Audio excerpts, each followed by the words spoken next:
Gu Lingzhou was a dashing young general in splendid armor, admired by countless noble maidens. I, however, was the most neglected princess in the palace. I could only watch him from afar, never daring to reveal my feelings. Until that year, when the Gu family was falsely accused of treason and executed to the last man. I knelt at the Empress's palace gate for a day and night, offering the flower dew that preserves eternal youth. Finally, I secured Gu Lingzhou as the imperial son-in-law. But his tendons were severed, leaving him unable to ride or shoot arrows. After our marriage, he resented me, cold and distant. Yet I cared not, wishing only for his survival. 5 years passed in a flash. He grew a touch gentler, a hint of warmth in his eyes. My heart swelled with joy, believing he finally cherished me. Little did I know his childhood sweetheart had found a secret potion, secretly healing his limbs. When the military rebellion erupted, vengeance fulfilled, he rode his horse down, looking down on me from above. His voice was like ice. Now, it's your turn to taste a torment worse than death. 5 years ago, on the Lantern Festival, the capital ran red with blood. Over 30 members of the Gu family, along with numerous generals of the Northwest Army, were beheaded at Kaishaku. Holding the flower essence left by my mother, the Empress Dowager, which could preserve youthful beauty, I knelt outside the Empress's palace gates for a day and night. Only then did I barely save the life of Gu Lingzhou alone. My mother, a tribute maiden from the Miao tribes, had always hidden the flower essence, hoping to maintain imperial favor. But before her beauty could fade, she was discarded by the emperor and died of a cold. On her deathbed, she gave me the flower essence, urging me to find a suitable husband. Now, using that essence, I saved the youth I'd longed for years and married him. Even if he severed his tendons, even if he despised me with cold indifference, I wouldn't care. As long as he lives well, I am content. Lately, the dead stillness has faded from Gu Lingzhou's eyes. He says he enjoys the Northwest melodies played by the Yijiali music troupe. Every few days, I invite that string ensemble to our home. After each performance, a hint of a smile lingers in his eyes, and his nights grow especially tender. I'm overjoyed, thinking he's finally begun to care for me. Before I knew it, the Lantern Festival arrived. Nervously, I asked Gu Lingzhou if we could go out together to admire the lanterns. To my surprise, he smiled and agreed, saying he'd come after paying respects to his parents at the imperial tombs. I watched the city aglow with lanterns, waiting and waiting. When the moon hung high in the sky, he finally arrived. It was a sight I hadn't seen in years. He rode in on a war horse, his armor gleaming coldly. In his hands hung 2 blood-soaked heads. They belonged to the emperor and the crown prince, once figures of unapproachable grandeur. I rubbed my eyes, bewildered, and asked, "Your wounds?" Over these past 5 years, I endured countless hardships to find a secret remedy. Finally, I healed Lingzhou's injuries. A tall, radiant woman spurred her horse forward beside Gu Lingzhou. Her features felt strangely familiar. I studied her more closely. She was one of the musicians who frequently performed at the princess's residence. Suddenly, it all clicked. She had infiltrated the musicians, healing Gu Lingzhou while plotting her revenge. So the light in Gu Lingzhou's eyes wasn't affection for me, it was the sight of the long-lost friend he'd been yearning for. A searing pain ripped through my chest. I stumbled backward, bending over in agony. "Stop playing the victim." The woman sneered contemptuously, drawing her blade. "Han Yun, stop." Just as the blade was about to fall, Gu Lingzhou intercepted it. He looked down at me with disdain, his thin lips parting to speak in a voice as icy as frost. "Li Ruoxing, now it's your turn to taste a death worse than death." I was locked away in a desolate palace. Half a month later, Gu Lingzhou arrived. Dressed in the imperial yellow robe, his jet-black hair bound high, he was already the emperor. He stepped through the flickering candlelight, approaching the bedside. Glancing at the food beside the bed, he spoke coldly, "Why haven't you eaten?" I lifted my head to meet his gaze, offering a faint, hollow smile. "Just end it." He faltered, then twisted his lips into a thin, bitter smile. "Li Ruoxing, you humiliated me for 5 long years. Now you think you can just die and be done with it?" Humiliated. I lowered my head, my chest tightening with a sharp, stabbing pain. Those 5 years, all my scheming to please and care for him, had been nothing but humiliation in his eyes. Even the tenderness I thought I saw at the end was merely a facade he wore to deceive and manipulate me for revenge. Stunned, my chin was lifted by a firm grip.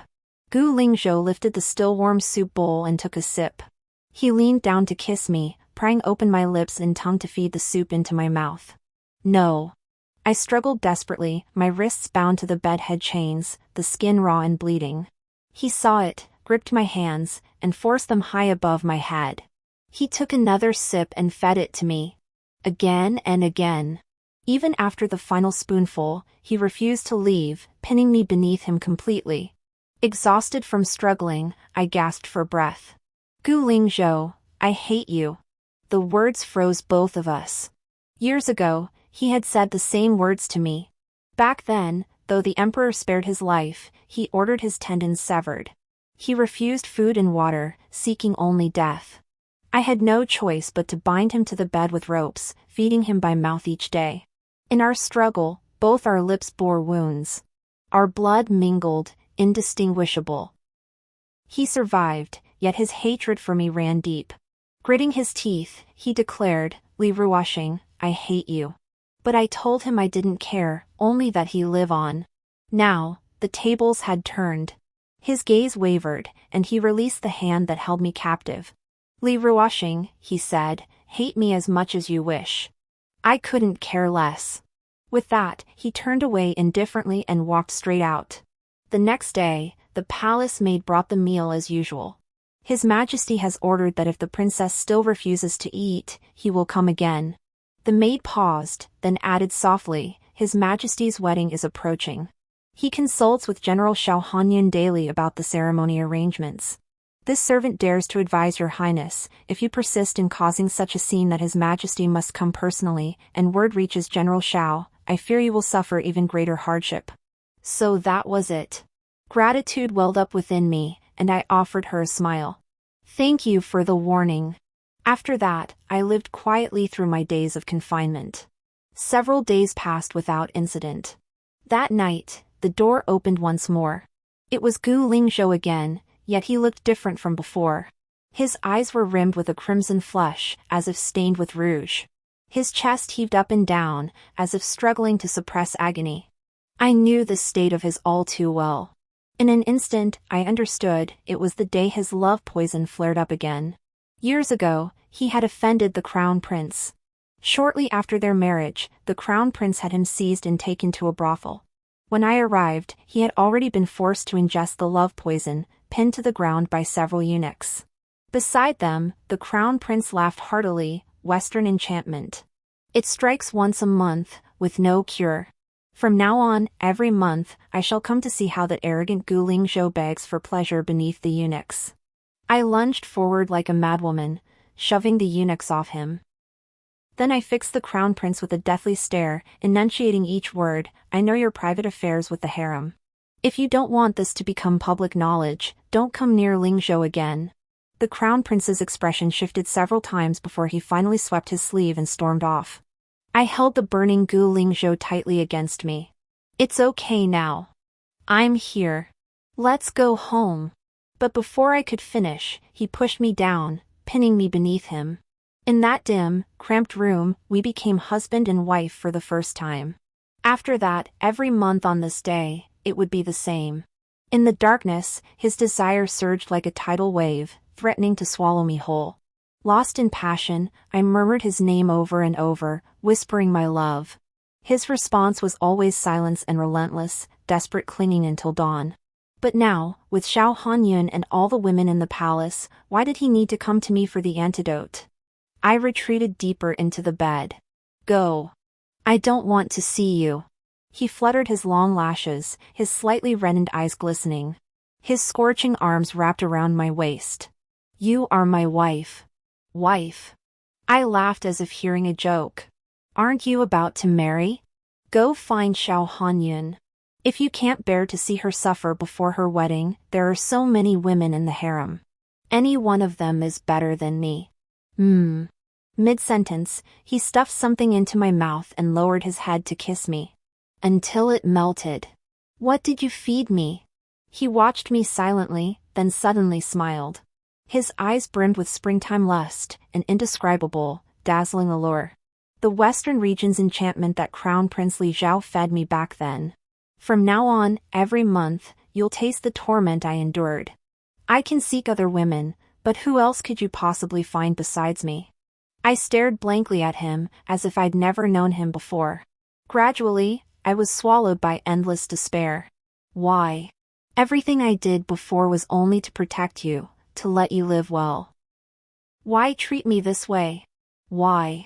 I could hold back no longer, collapsing into sobs. Chains clanked against the bed frame. He seized my wrists, gently kissing the mottled wounds. Li Ruoxing, you'll never leave me in this lifetime. So this was the agony he endured. Despite such hatred, he drowned in a sea of overwhelming passion.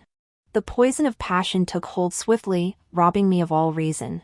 All that remained was my desperate clinging to the man in the darkness.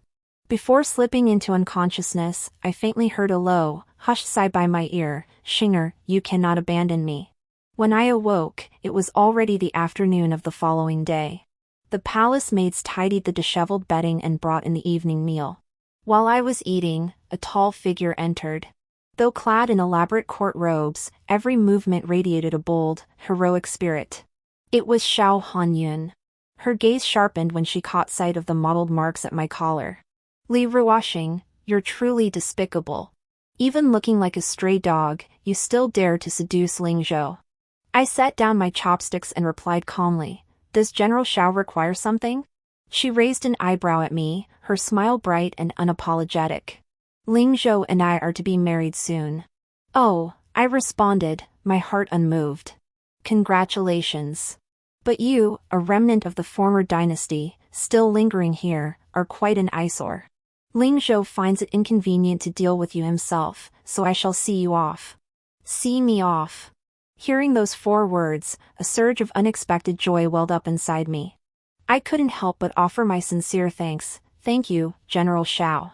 May you and Gu Lingzhou be blessed with children and grandchildren, and grow old together. She paused, staring straight at me, as if trying to read something in my expression. After a long moment, she waved her sleeve dismissively. Bring it forward. A eunuch presented a wine cup. I sprang to my feet and downed it in one gulp, almost impatiently.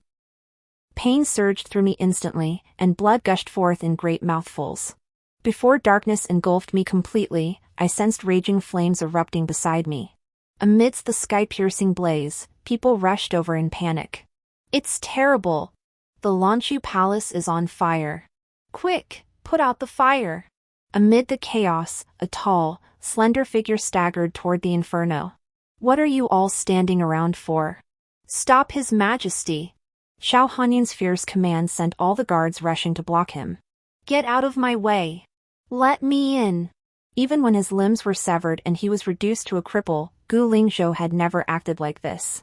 His eyes bloodshot, panic-stricken, he charged into the flames like a madman. Guards knelt, clutching desperately at the hem of his robe. Li Ruoxing, come out. You can't die. I won't let you die. Xinger, come out. I beg you. Amidst the shouts, something slipped from his sleeve, shattering into pieces upon impact.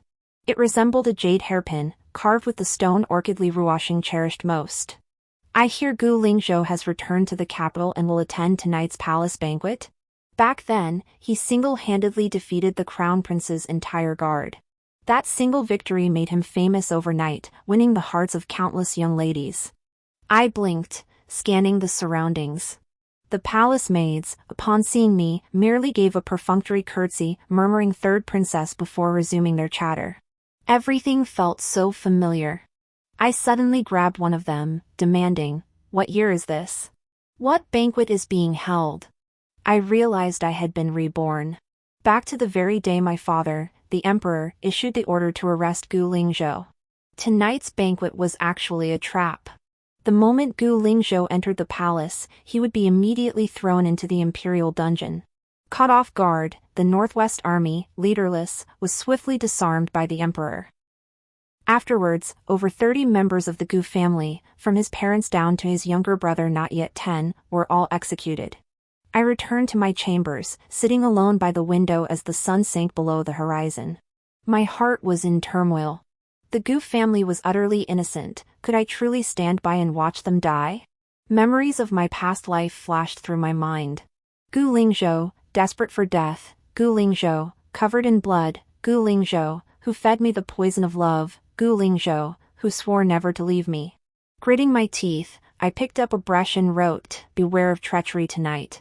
Do not enter the palace." I summoned a young eunuch whom my mother had saved years ago. "Deliver this to the Gu residents. Under no circumstances reveal it came from me." The eunuch took his leave. He slipped out of the palace with the last rays of sunset. At dusk, the palace banquet commenced as scheduled. Hidden among the crowd, I scanned the room. Gu Lingzhou was nowhere to be seen.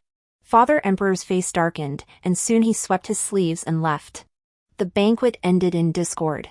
I silently exhaled. Gu Lingzhou, for the sake of those innocent souls, I have spoken my final words. From this day forward, whether in life or death, we shall have no further connection. Life afterward continued as before. I remained the third princess, forever overlooked. Until this day, when a eunuch summoned me to the Qianda Hall. Upon arrival, the empress was also present. She smiled at father and whispered softly, "Your Majesty surely remembers this girl? Her mother was a Miao princess who passed away 8 years ago." Father narrowed his eyes, scrutinizing me from head to toe. "I recall her vaguely. Her features are pleasing enough, but she's timid and shrinking. In Tiela, she'll bring shame upon our imperial court." The empress hurriedly bowed in respect. "Your Majesty need not worry. I shall personally guide her, ensuring she mingles with the noble ladies of the capital. She will not disgrace you during the marriage alliance." Father nodded, then waved at me dismissively. Next month, the Tiela delegation arrives for the betrothal. Until then, study the court etiquette diligently under the empress. Leaving Qianda Hall, I reflected deeply. In my previous life, it was indeed around this time that the Tiela prince came to the capital to seek the princess's hand. Back then, I had already married Gu Lingzhou and was uninvolved in this matter. But in this life, father had chosen me, his dispensable daughter. After that day, I became busy. From dawn till dusk, matrons came to instruct me in etiquette and protocol. Invitations to gatherings of the capital's noble young ladies also began arriving. As summer arrived, I received an invitation to a lake outing. I attended as usual, but ultimately felt bored, being unfamiliar with those high-born ladies. Seeing the lotus in full bloom, I strolled along the lakeshore. As I walked, I heard a cry, "Help! Help me!" A child was struggling in the water. This secluded spot held no bystanders, and the child was about to be submerged. Without a second thought, I plunged into the water. In my past life, after Gu Lingzhou drowned himself, I learned to swim. Swimming swiftly, I grabbed the child and pulled him ashore with all my strength. Thank you, sister." The child's face was pale with fear, but he seemed unharmed. "It's fine. Hurry home." I patted him and was about to leave when I suddenly saw a tall figure approaching. It was a youth I'd never seen before. I was soaking wet, I couldn't let him see me like this. I quickly hid behind a rock and whispered to the child, "Please go to the banquet by the lake and find Princess Ruoxing's maidservants. Ask them to bring dry clothes over here." "All right, sister, wait here. I'll be right back." The child ran off into the distance. But the unfamiliar youth's footsteps grew closer and closer, finally stopping right where I was hiding. My heart pounded wildly. Staring at his shadow cast on the ground, I dared not move an inch. After what felt like an eternity, a soft chuckle reached my ears, the wind strong by the lake. "Take care not to catch a chill." I shuddered violently, instinctively pressing myself tighter against the rock. "I am drenched. Please step aside, young master, for my convenience. The princess is the wife the emperor has betrothed to me. There's no need for such formality." As he spoke, an outer robe fell over me. The robe was exceptionally long, carrying the scent of fresh grass. I looked up in a daze, seeing the youth before me dressed in foreign attire. His posture was straight and tall, a string of wolf teeth hanging around his neck. Those almond-shaped eyes were fixed on me, their gaze intense. An arranged marriage?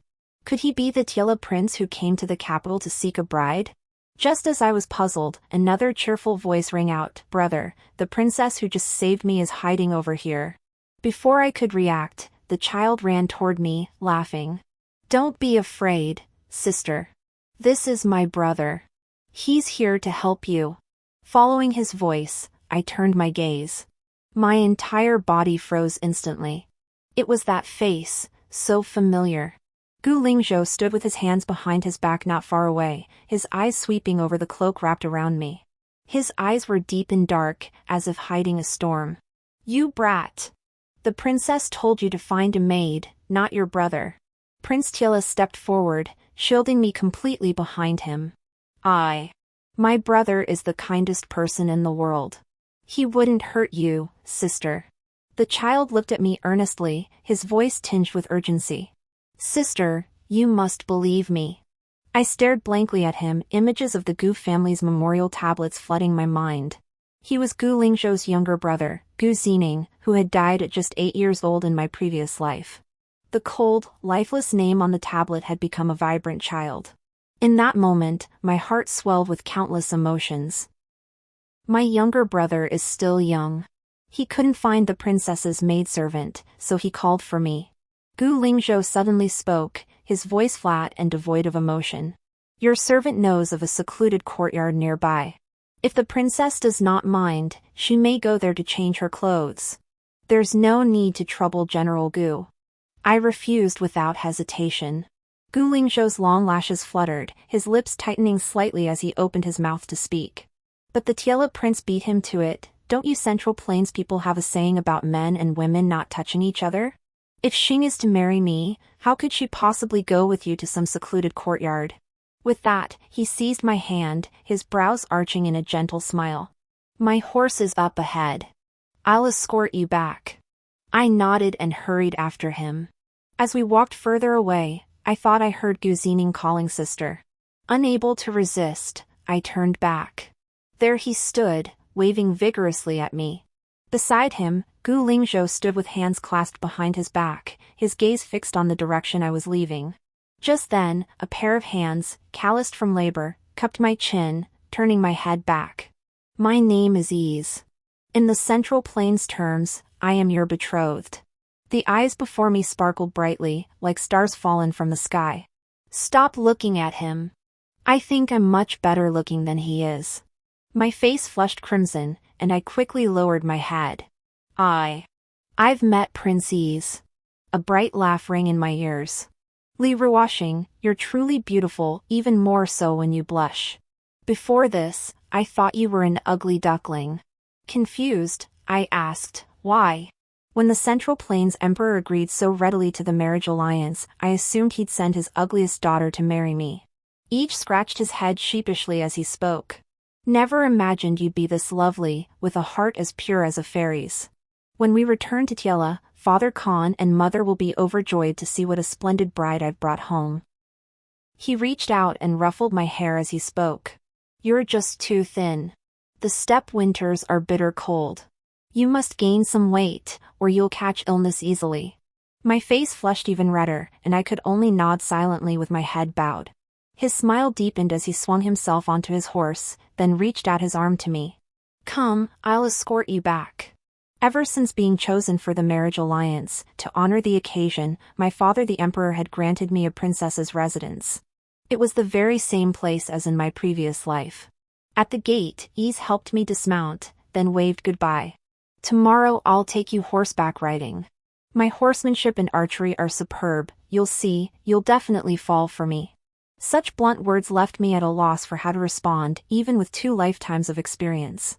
I could only steel myself and reply, "All right, see you tomorrow." He arched an eyebrow, his face lighting up like the morning sun. He cracked his whip and galloped into the night. As I turned to go back, I saw someone emerge from the shadows. One glance was enough to recognize him. It was Gu Lingzhou. I quickly turned away and headed toward the mansion gate. "Princess Ruoxing, please wait." Gu Lingzhou strode forward in a few strides, blocking my path. I took a deep breath, forcing my voice to remain level. "What is it, General Gu?" He gazed at me silently, his eyes reflecting the hazy moonlight, as if a gentle current flowed within them. "Thank you, Princess, for saving Ning. He is young and inexperienced. Unable to find your maid, he sent me instead." There was absolutely no intention to offend. "I know. I hold no blame against him. If there is nothing further, I shall take my leave." I gave a casual nod and turned to walk away. Ruoxing. Gu Lingzhou suddenly seized my arm, drawing me close. His tall, slender frame nearly enveloped me entirely. Tiela lies far north in the frontier, a harsh and bitter land. "If your highness does not wish to go for the marriage alliance, I can help you." Under the moonlight, his expression was utterly earnest, the light in his eyes flickering with the moon's shadow. I withdrew my hand without showing any emotion. I have no desire to avoid the marriage alliance. Besides, before today, General Gu and I had never met. My affairs are none of your concern. He paused, then slowly smiled. His thick, dark lashes framed deep-set brows, revealing the lingering traces of his youthful spirit. "Ruoxing, I've read the poems you wrote in secret. On the day I returned to the capital, I saw you peering from the tea house on North Street." His voice was soft, yet it made my heart race. Once, I truly harbored deep affection for him. Otherwise, I wouldn't have used my mother's flower essence to save him, foolishly guarding him for 5 years while he deceived and exploited me. In the end, he plotted revenge and betrayal, poisoning me with a cup of venomous wine just before marrying Xiao Hanyun. I forced down the hatred welling in my heart and gave a cold laugh. "General Gu, I respect your service defending the northwest frontier and protecting its people.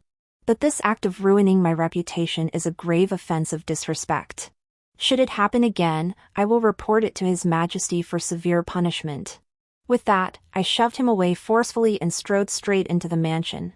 Only after the gates slammed shut did I slowly unclench my fists. In half a month, I would leave the capital forever. Father, the Gu family, the Northwest Army, all the entanglements. None of it would concern me anymore. Each day, I attended court to learn etiquette, received instruction from the Empress, and in my free time, went riding with each. His horsemanship was truly exceptional. He took me through every hunting ground in the capital's outskirts. Half a month slipped by in a flash. The day of departure arrived. Given the Tiela's growing military strength in recent years, Father and the Empress personally saw us off at the city gates. They gave the Tiela delegation ample face. The wedding procession stretched on and on as we journeyed northward. Sitting in the carriage, bored out of my mind, the window suddenly opened. A small paper packet was tossed inside. Inside was my favorite poria cake. "Have something to ease your boredom. Once we set up camp tonight, I'll take you out for some fun." Outside the window stood Eej, mounted on his horse. He winked at me with his almond-shaped eyes, his gaze sparkling brightly. So bright it dazzled the soul. As evening fell, the convoy finally halted. I stepped down from the carriage and stretched my aching back. Not far away, Eej directed the envoys in setting up camp. Everyone was busy when suddenly a shout rang out, "Raiders! Raiders!" Soon, the clatter of hoofs echoed as a group charged toward us. Each wielded a long blade, clad in black robes, faces concealed by dark hoods. "Protect the princess!" Each shouted, leaping onto his horse and charging toward the assailants. The other guards followed close behind. Blades flashed in a whirl of steel. Though dressed as bandits, the black-clad figures were clearly well-trained. Amidst the chaos, one figure suddenly broke through the encirclement and charged straight toward my carriage. Before I could react, he swept me into his arms and hoisted me onto his horse. Ignoring his comrades, he galloped away, holding me tightly. The sounds of battle faded into the distance until they vanished entirely. Only the whoosh of wind remained in my ears. I took a deep breath and spoke slowly, "General Gu, where are you taking me?" From the moment I was hoisted onto the horse, I knew it was Gu Lingzhou. Even if I tried to forget, his embrace, his scent, they were all too familiar. A soft chuckle came on the wind. The man behind me pulled down his face covering. His features were handsome, his eyes bright as stars. "Shinger, so you've reincarnated back like me. This lifetime holds no blood feud. We can finally be together properly. I forced my wildly beating heart to calm and tried to steady my voice. I don't understand what you're talking about, General Gu. Hurry and take me back. Kidnapping a princess sent for a political marriage is a capital offense. Xinger, stop pretending. I know you wrote the note warning me not to attend the palace banquet. Though you altered your handwriting, after so many years as husband and wife, how could I not recognize it? And the way you look at me now, there's no trace of love left. You're nothing like the person I knew in our past life. Truthfully, I should have realized you'd returned long ago. With him laying it all out, I felt an unexpected calm wash over me. Gu Lingzhou, in my past life, I saved you only to be manipulated and betrayed by you. In the end, I lost my life. Given another chance at life, I couldn't bear to watch the entire Gu family slaughtered, so I secretly warned you. Whether in this life or the last, I owe you nothing. Let's part ways here and sever all ties. As I spoke, I strained against his grip once more. Put me down. No. His arms tightened around my waist. Gu Lingzhou's eyes suddenly reddened, his voice hoarse and trembling. Xinger, you can't abandon me. Without you, how am I supposed to live? How could I live? A cold laugh escaped me. In my past life, you intended to marry Xiao Hanyun. Before the wedding, you gave me poisoned wine and burned my body to ashes. After I died, didn't you and Xiao Hanyun live happily ever after? No. He cut me off abruptly, his eyes filled with panic. I never intended to marry Hanyun. That wedding was prepared for you. The phoenix robe was tailored to your measurements, and the phoenix hairpin was carved with your favorite stone orchid. Everything was ready, but then a fire broke out unexpectedly in the Lanshu Palace. Flames engulfed the sky, impossible to extinguish. Fortunately, heaven took pity and allowed me to be reborn. There's still time. This time, I won't let you leave me again. He spoke in one breath, then stared at me blankly. His eyes churned with a pain so intense it seemed to shatter. I gave a faint smile and replied simply, it wasn't an accident. Xiao Hanyun poisoned me, then ordered the Lanshu Palace set ablaze. Hanyun. A flash of shock crossed his face as he murmured, why? Why would she kill you? I clenched my fists silently, speaking each word deliberately. Gu Lingzhou, if you don't want me to leave, kill Xiao Hanyun. Avenge me. Watching the color drain from his face, I repeated, kill her, and I won't leave you. But all that met me was silence. The man before me looked desolate, even his eyelashes trembling. After a long while, he shifted his thin lips. Hanyun grew up in the Northwest Army, earning countless military honors.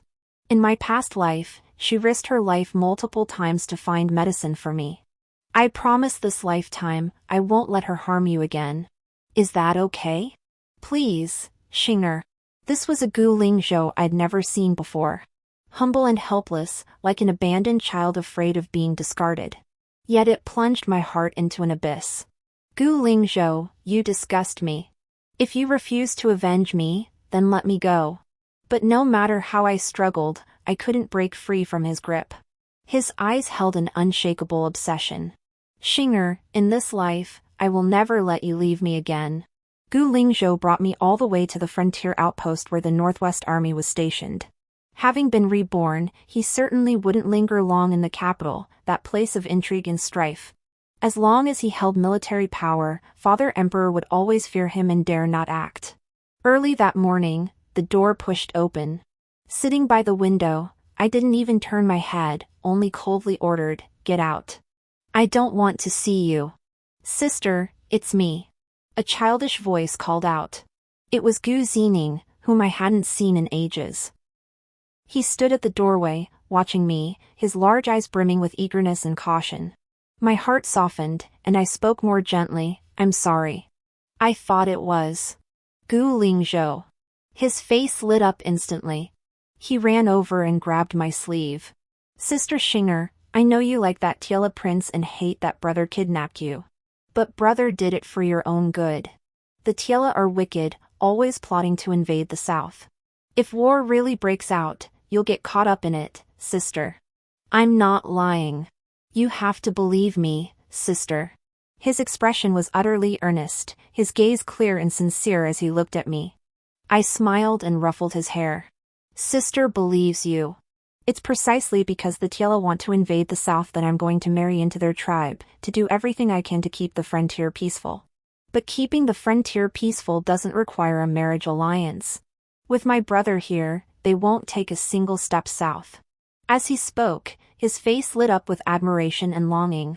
Brother is truly remarkable, but you never pay him any mind.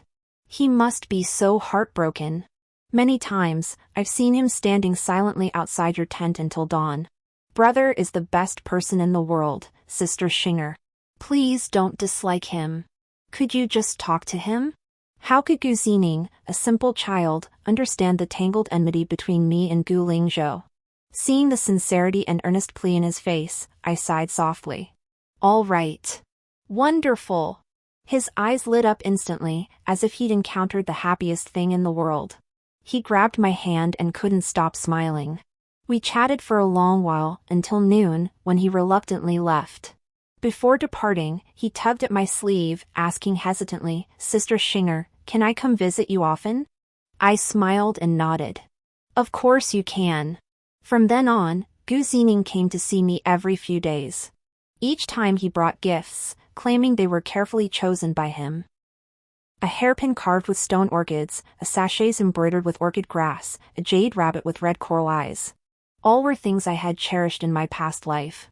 I didn't need to guess, they were gifts from Gu Lingzhou. I didn't expose him, but carefully stored them away, smiling as we chatted. Gradually, through Gu Zining, I learned many things. Gu Lingzhou had sent Xiao Hanyun to garrison another city, leading to a fierce argument between them. Lately, the Tiela people had been searching for me everywhere, occasionally raiding the common folk. Gu Lingzhou personally led his troops out of camp. At this point, Gu Zining flashed me a bright smile. Don't worry, Sister Shinger. Brother will be back soon. That morning, the sunlight was exceptionally bright. Gu Zining came to find me again, full of energy, sharing amusing stories from his recent adventures.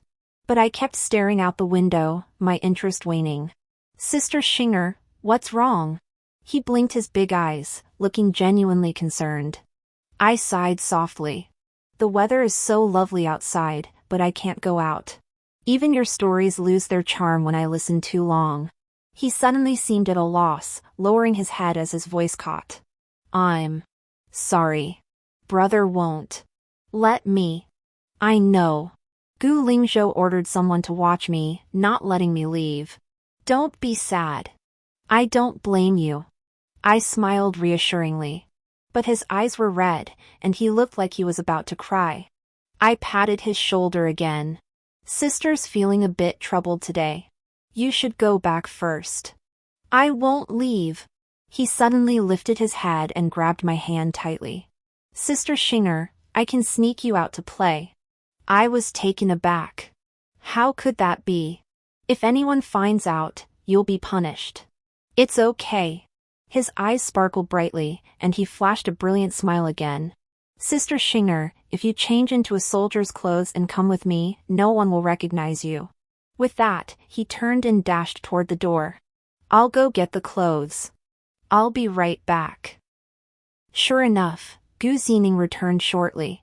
He presented a bundle before me as if showing off a treasure. My heart pounded wildly, yet my face remained as cheerful as ever. Zining, you're so clever.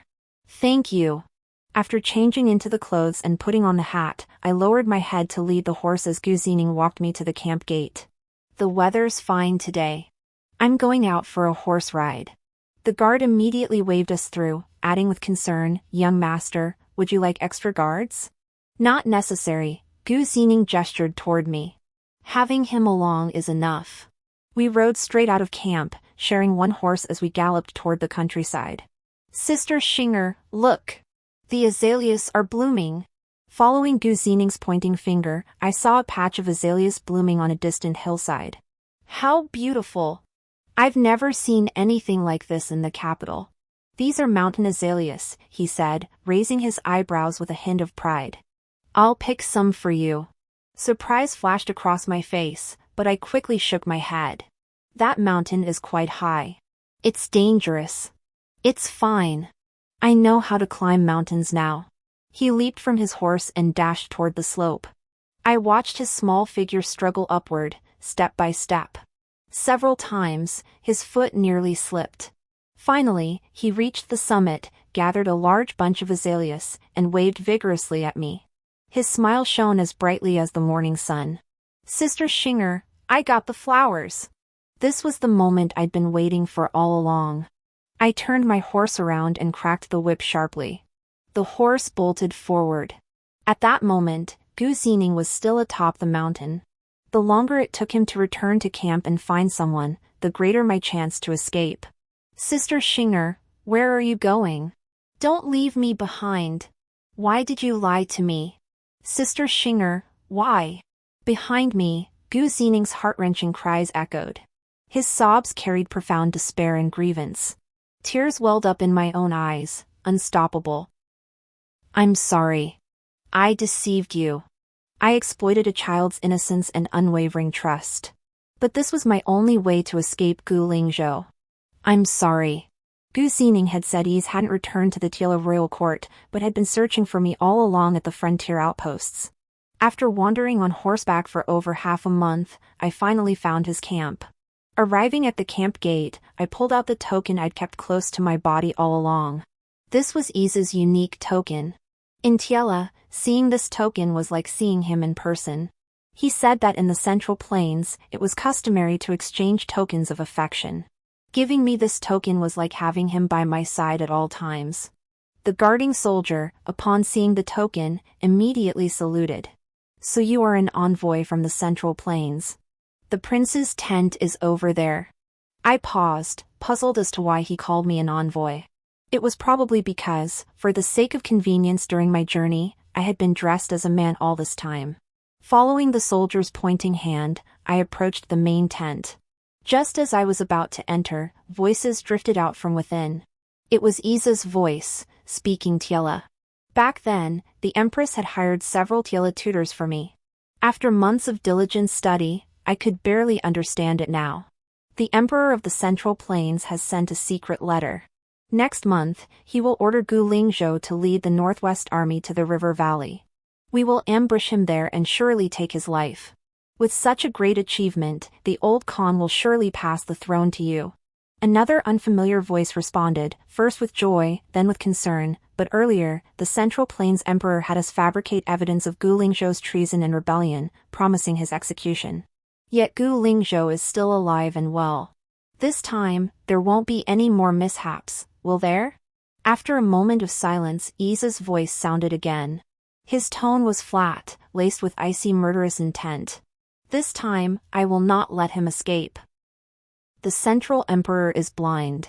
Once Gu Lingzhou is dead and the Northwest Army scattered, our iron cavalry will sweep southward and trample the Central Plains. Hearing them speak felt like being struck by lightning. My heart felt as though it might leap from my chest. All this time, I believed Father had acted on slanderous accusations when he executed the entire Gu family. But now I see he feared Gu Lingzhou so much he secretly colluded with foreign tribes. Yet the Tiela harbored wolfish ambitions. Eliminating Father to destroy the Northwest Army would pave their way south. In my past life, my sole concern was keeping Gu Lingzhou alive, little else mattered. I only vaguely heard that the border was constantly at war. My mind was in turmoil. Just as I was about to slip away to send a message, a sharp shout came from behind me. Who goes there? Sneaking around like that? The voices inside the tent abruptly fell silent. Each quickly emerged. Seeing me, he froze for a moment, then his eyes lit up instantly. Shinger! When did you return? I've been frantically searching for you. Tears streamed down my face as I threw myself into his arms, sobbing aloud. Half a month ago, I escaped when the guards were lax. I asked around and found my way here. But when I heard you speaking, I couldn't understand and dared not disturb you. Once we're married, I'll learn Tiela thoroughly to win over your father and mother. Please don't tell them I was abducted. I fear they'll reject me. He stroked my head gently, his voice soft and gentle, like gauze woven into moonlight. Don't be afraid. My father and mother adore you. How could they ever reject you? I nodded vigorously, wrapping my arms around his waist. I'm so afraid of encountering those bandits again. Let's hurry back to the royal court." His expression stiffened momentarily before breaking into a radiant smile. "Father has entrusted me with unfinished matters. Be patient, Xinger. Once I'm done, I'll take you back immediately for our wedding." "How long must I wait?" "Not long, no more than a month." I remained in Isa's grand tent. After he inquired in detail about how I'd found him and entered the camp, he retrieved the token. I pouted in disappointment. "Didn't you say the token was like you, always staying with me?" He lowered his eyes, his expression tender as a painting. "But I'm right here beside you now, aren't I? Xinger, once we return to the royal court, I'll give you something even better." Without the token, I could no longer leave the camp freely. The days dragged on. My heart burned with impatience, yet I couldn't devise a way to escape. That evening, a contingent of Tiela's soldiers returned, escorting numerous civilians from the frontier. Among them was Gu Zining. He appeared wounded, limping as he walked. Upon entering the camp, a commander pulled Gu Zining from the crowd. "This is Gu Lingzhou's younger brother. We captured him mid-journey after he broke his leg. Keep a close watch on him." With that, he shoved him hard. Gu Zining lost his balance and fell to the ground, blood seeping faintly from his calf. Pale with pain, he bit his lip and uttered not a sound. I watched as he was dragged alone into a small tent, then silently returned to my quarters. After nightfall, I brought food and medicine to that tent. All the Tiela people here knew me, and they knew how well each treated me. As long as I didn't leave the camp, no one would stop me from going anywhere. The guard outside saw me and immediately unlocked the door. The tent was cramped and dim, lit only by a faint candle. Gu Zining's small figure was huddled in the corner. Hearing the sound, he lifted his head. Seeing me, he froze in place. Once he regained his composure, he swiftly turned his head away. "Get lost! I don't want to see you, you liar." His childish voice was icy cold. I paid it no mind and stepped forward to examine his leg wound. He struggled, his small face flushing crimson. "I don't need your help. Go away. I hate you, you liar. Don't move." I pressed him down firmly. "If your leg isn't treated properly, you'll become lame. You won't be able to walk for the rest of your life." Those words finally scared him. He snorted coldly but dared not move again. Pulling up his pant leg, I saw his calf was indeed broken. But the bone had already been set. As long as it wasn't injured again, with proper rest, it would heal completely. I exhaled a long breath, applied medicine to his external wounds, then asked softly, "How did you hurt your leg?" Unexpectedly, his eyes instantly reddened. He stubbornly bit his lip, refusing to let tears fall. "It's none of your business." I didn't press further, handing him the food. "Don't be afraid. Eat well, recover properly. I'll find a way to get you out." He fluttered his long lashes, a flicker of joy in his eyes, but then awkwardly turned his head away. "Humph, I don't believe a word of what you say, you liar." I smiled and tentatively reached out to touch his head. He stiffened completely but didn't pull away. "I'm sorry. I deceived you. But this time, I will get you out." The 1-month deadline was fast approaching. That day, Yves returned unusually early. His entire face radiated joy. "Xinger, I have matters to attend to. I'll be back within 10 days. After that, we'll return to the grasslands and hold the grandest wedding." My heart raced with anxiety, yet my face held a radiant smile. "Then you must stay with me all day today." "Of course. Come, I'll take you somewhere." He spoke, taking my hand and leading me to a horse. The horse galloped out of the camp, heading north. Only when night fell did Yves rein in the horse. He pointed distantly toward a snow-capped mountain peak. "Look, that is the eternal sky. In Tiela, if you make a sincere wish facing the eternal sky, all your wishes will come true." He pulled me down to kneel beside him, palms pressed together toward the mountain. His voice murmured, "May the eternal sky bless us. May the faithful Yves and Li Ruoxing remain together for all eternity, never to part." After speaking, he lowered his gaze to meet mine. His eyes seemed filled with a starry sky, gentle and luminous enough to intoxicate. Shinger, the eternal sky has heard my wish. It will surely. His voice abruptly halted as he looked down at his chest. A dagger was embedded there, blood gushing forth. And the hilt was clutched in my hand. His lashes fluttered slightly as he blinked in bewilderment. Shinger.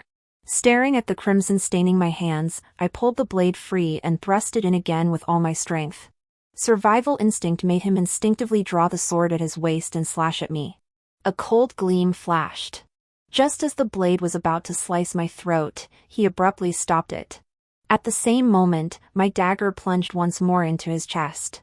Blood spread in large, spreading pools. He collapsed limply to the ground, those jet-black eyes still staring at me with unwavering devotion. Why?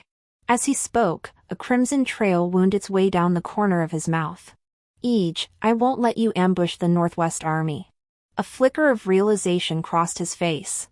He gave a faint, weak smile, but this is the Central Plains Emperor's command. My father may be a tyrant, but he is for the people of the Central Plains to deal with.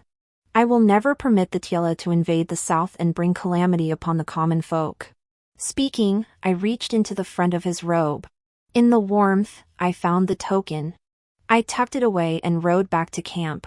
Shinger! Each suddenly called my name again. Under the moonlight, his smile was sorrowful. Shinger, have you ever felt even a shred of affection for me? No. But you cried. Only then did I realize tears had streamed down my face unnoticed. He watched me silently, his amber eyes rippling like a lake stirred by the wind. If I refused to rule the Central Plains, would you be willing to stay with me for a lifetime? I gave no answer, merely turned my horse and galloped away. Yet in my heart, I silently murmured, I would. Using Isha's token, I led Guzining out and rode with him beyond the camp. Through the endless night, we raced westward. After an unknown distance, flickering torches suddenly appeared behind us. Someone shouted, "They're up ahead! Quick, chase them!" It was the Tiela pursuers. Gritting my teeth, I ducked into a thicket. In the darkness, a pair of small hands, clammy with cold sweat, gripped mine. Guzining clung tightly to my side. Sis. When I was captured, I left a mark. Brother will come to rescue me. I lifted him into my arms and whispered, "You don't hate me anymore?" He paused, then mumbled, "Hate? I hate you to death." I understand. Because I too was once deceived and used by the person I trusted most. Looking up at the star-filled sky, I found myself voicing words I'd long suppressed. The one who deceived me was your brother, Gu Lingzhou. You might not believe this, but he and I are both reincarnated souls. In my past life, I gave him my whole heart, loved him, and treated him well, only to be deceived until I met a tragic end. So even after rebirth, I still hate him. Gu Zining listened with wide eyes, then suddenly blurted out, "What about my past self? I definitely wouldn't let brother treat you so badly." I smiled softly. In my past life, I never saw you. I only knew your name from the memorial tablet in the funeral hall. He froze completely, stammering, How did I die?" I shook my head and held him close. "It doesn't matter now. What matters is that in this life, you're alive and well." Time slipped by, bit by bit. Dawn was breaking before our eyes. The Tiela warriors' shouts echoed again. "No one up ahead! They must be hiding. Search quickly!" My heart leapt into my throat. I dared not breathe. The sounds of their search drew nearer. Discovery was inevitable. Without hesitation, I shoved Guzining away. "Hide well. I'll draw them away." "No." He stubbornly held on to me. "I'll distract them." Though young, he strained with all his might. For a moment, I couldn't break free. In desperation, I steeled myself and kicked hard at his injured leg. The pain made him tremble violently, and he finally let go. Seizing the moment, I scrambled onto my horse and charged toward the Tiela warriors. Amid the rushing wind, I faintly heard a cry, "Sister Xing." Once again, Gu Zining watched helplessly as Li Ruoxing left him behind, riding away. Last time, he'd tumbled down a hillside chasing her, breaking his leg. Guards didn't find him until nightfall. His leg ached terribly, but it couldn't compare to the pain in his heart. He hated Leverwashing with every fiber of his being, yet he still clutched the flowers he'd picked for her. And this time, Leverwashing had left decisively once more. The Tiela quickly spotted her and pursued her relentlessly. Gu Zining couldn't recall how he endured the following day and night alone. When the sun rose again, his brother finally appeared. In that moment, he broke down and wept. "Hurry and save Sister Xinger. Save her." His brother led men to comb the entire mountain over and over.